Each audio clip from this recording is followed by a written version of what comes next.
Lawyers for Minnesota and Washington state issuing a court order temporarily halting President Trump's ban on refugees from 7, yes, predominantly Muslim countries. The president responding on Twitter, quote, "Just cannot believe a judge would put our country in such peril.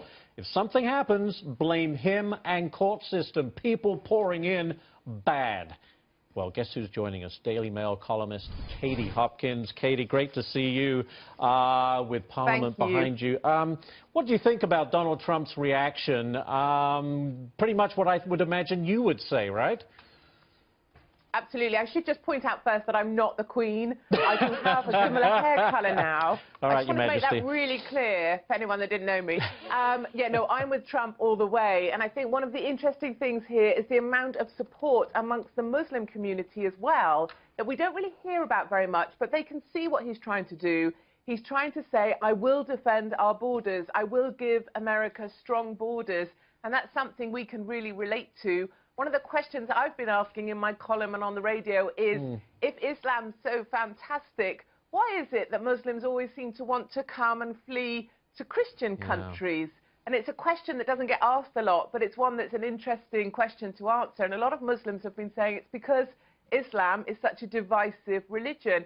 So I think we understand the travel ban. I think if you look at Western Europe, you look at Nice, you look at Brussels, you look at the chaos that's been caused here by terrorists, it's reassuring to see someone finally trying to do something about it.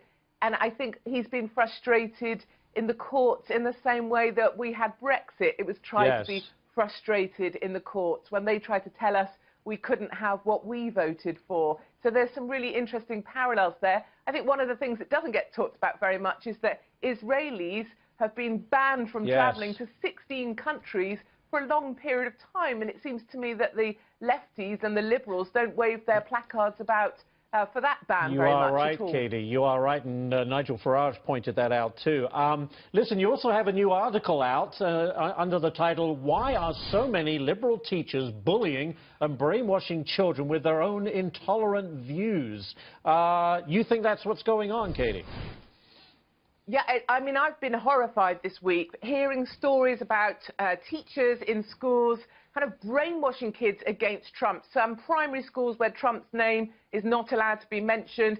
5-, 6-, 7-year-olds coming home to their parents saying Trump's a bad man, Trump's a racist. They've been taught these views. It seems that teachers here are teaching children what to think, not how to think. And one particular example where a teacher made placards, protest banners with her 12-year-olds and then took them out, took the banners with her out protesting Trump outside Westminster. I just wonder if that's the sort of ethos we want in our schools, that children 7, 8, 9 years old are being taught Trump's a racist, Trump's a bad man, Trump didn't really win the election, it's not fair.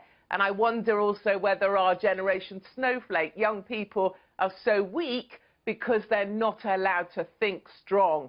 And so I'm urging parents to get involved, get inside these schools and find out what teachers are really kind of indoctrinating their kids with. They're having big influence, and not just at the primary school level, having it here on college campuses as well, Katie. Katie Hopkins, thank you so much for taking the time to chat with us today. We appreciate it as always.